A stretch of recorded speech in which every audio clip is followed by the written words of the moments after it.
بسم اللہ الرحمن الرحیم وبہ نستعین۔ خواجہ نصیر الدین طوسی سن 597 ہجری میں جہارود قم یا طوس میں پیدا ہوئے اور آپ نے 672 ہجری میں بغداد میں وفات پائی اور کاظمین میں دفن ہوئے۔ آپ متکلم، فیلسوف، ستارہ شناس، منجم اور بہت سی کتابوں کے مؤلف اور مصنف تھے۔ آپ نے تقریباً 26 سال اسماعیلیوں کے قلعے میں زندگی گزاری، یعنی جب چنگیز خان کی صدارت میں خراسان اور نیشاپور پر حملہ ہوا اور مغلوں نے وہاں کے شہروں کو تاراج کر دیا اور ان پر قابض ہو گئے، تو خراسان کے قلعوں کی ذمہ داری اسماعیلیوں کے رہبر علاء الدین محمد کی جانب سے محمد محتشم ناصر الدین عبد الرحمن ابن ابی منصور کی تھی اور وہ وہاں کے قلعوں کے ذمہ دار تھے۔ ان کی دعوت پر خواجہ نصیر الدین طوسی قہستان نامی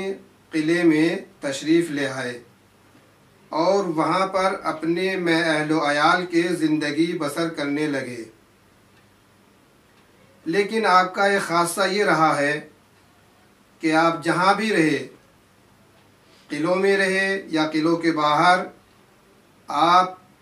تالیف و تصنیف میں اور درس و تدریس میں مشغول رہے۔ آپ نے تقریباً 26 سال ان قلعوں میں زندگی گزاری جو اسماعیلیوں کے قلعے تھے،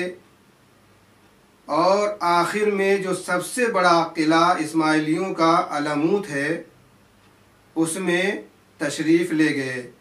اور وہاں پر بھی آپ اپنے درس و تدریس اور تالیف و تصنیف میں مصروف رہے۔ آپ پر یہ اعتراض ہوتا ہے کہ آپ کو ان قلعوں میں اجباری طور سے زبردستی لایا گیا اور آپ وہاں پر ایک قید خانے والی زندگی گزار رہے تھے، جبکہ یہ غلط ہے اور تاریخ میں اس کے برخلاف ملتا ہے کہ آپ کو وہاں پر بڑی عزت دی گئی اور آپ جس طریقے سے قلعوں سے باہر رہ کر درس و تدریس اور تالیف و تصنیف میں مصروف تھے، اسی طریقے سے آپ ان قلعوں میں بھی درس و تدریس اور تالیف و تصنیف میں مصروف رہے۔ اور آپ کے یہ علمی مراتب تھے کہ اسماعیلیوں میں آپ کا بڑا وقار تھا اور آپ کو استاد کائنات کا لقب دیا گیا۔ اسی طریقے سے جب مغلوں نے وہاں پر حملہ کیا اور اسماعیلی قلعے تھے کہ جنہوں نے سب سے زیادہ مغلوں کے سامنے مقاومت کی اور متعدد اور کئی سال تک وہ مغلوں کے قبضے میں نہ آ سکے، لیکن ایک وقت آتا ہے کہ جب مغلوں کی فوج ان پر قابض ہو جاتی ہے اور ہلاکو خان کی قیادت میں جب یہاں پر حملہ کیا جاتا ہے تو خواجہ نصیر الدین طوسی کے مشورے سے وہاں پر قتل و غارت نہیں ہوتی ہے، بلکہ بعض قلعوں کو بغیر جنگ کے ان کے حوالے کر دیا جاتا ہے۔ اس کے بارے میں سنی اور شیعہ دونوں محققین نے یہ لکھا ہے کہ خواجہ نصیر الدین طوسی نے کی وجہ سے یہ سب حملے ہوئے،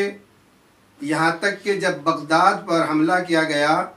تو اس میں خواجہ نصیر الدین طوسی کا مشورہ تھا اور وہاں کے خلیفہ کو قتل کرنے میں بھی۔ لیکن یہ فقط بعض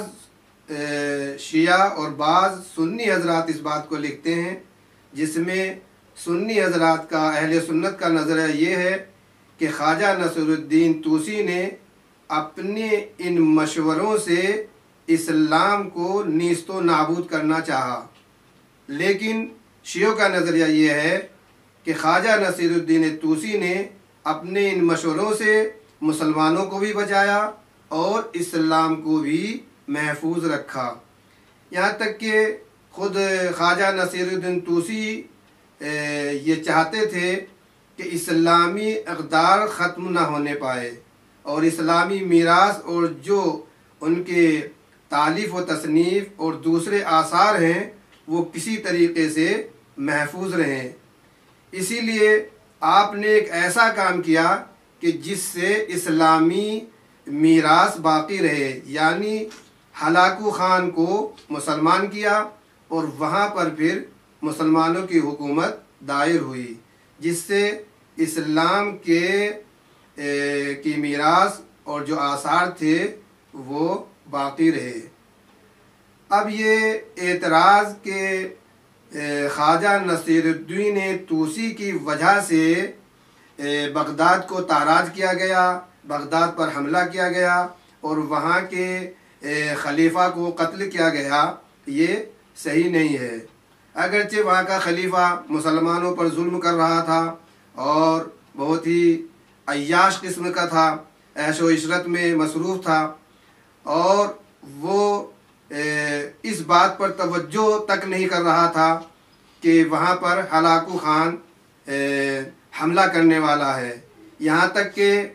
جب ہلاکو خان نے اس کے پاس خط لکھا تو اس کا جواب بڑے عجیب و غریب اور بغیر بے توجہی سے دیا، یہاں تک کہ ہلاکو خان نے وہاں پر حملہ کیا اور بغداد پر قابض ہو گیا۔ اس بات کے لیے کہ خواجہ نصیر الدین طوسی نے اسلام کو باقی رکھنے کے لیے، اسلام کی میراث کو، اسلامی آثار کو باقی رکھنے کے لیے مشورہ دیا ہے۔ بہرحال خواجہ نصیر الدین طوسی کے بارے میں کہ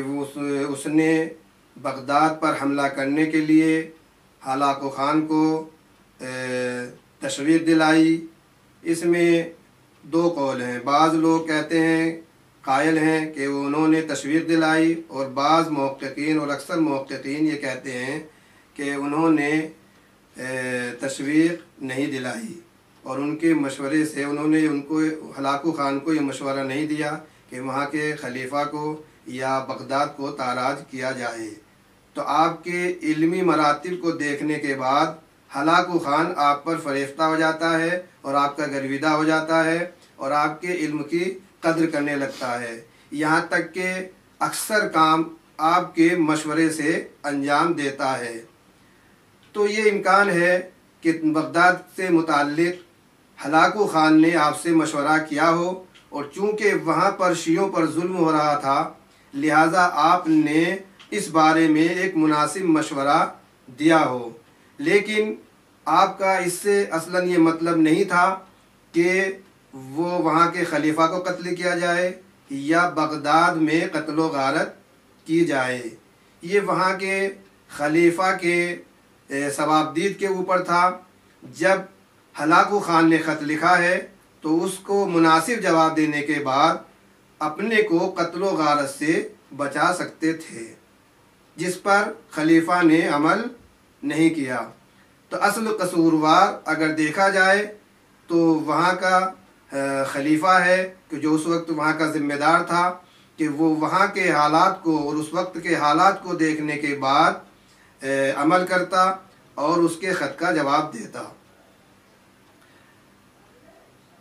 اس کے علاوہ بہت سی جو کتابیں اس وقت تالیف کی گئی ہیں، جس میں خود اخلاق طبقات ناصری ہے کہ جو 658 ہجری میں تالیف ہوئی، یا کتاب الحوادث الجامعہ ہے کہ جو 657 ہجری میں تالیف ہوئی، یا خود خواجہ نے جو وہاں کے واقعے کی کیفیت معلوم کی ہے اس میں بیان کیا جاتا، یا اس کے علاوہ پھر دوسری کتابیں ہیں، مثلا حمداللہ مستوفی کی کتاب جنہوں نے 730 میں وفات پائی، اور اس کے علاوہ بہت سی کتابیں ہیں، ابو الفدا کی کتابیں ہیں، محمد بن شاکر کی کتاب ہے کہ جو اسی دور میں اس کے بعد تالیف و تصنیف ہوئی ہیں، لیکن کہیں بھی ان کتابوں میں خواجہ نصیر الدین کو یہ نہیں کہا گیا کہ ان کی تشویق پر، ان کے مشورے پر بغداد کو تاراج کیا گیا، بغداد میں قتل و غارت کی گئی اور خلیفہ کو قتل کیا گیا۔ وصلی اللہ علی محمد وآل محمد۔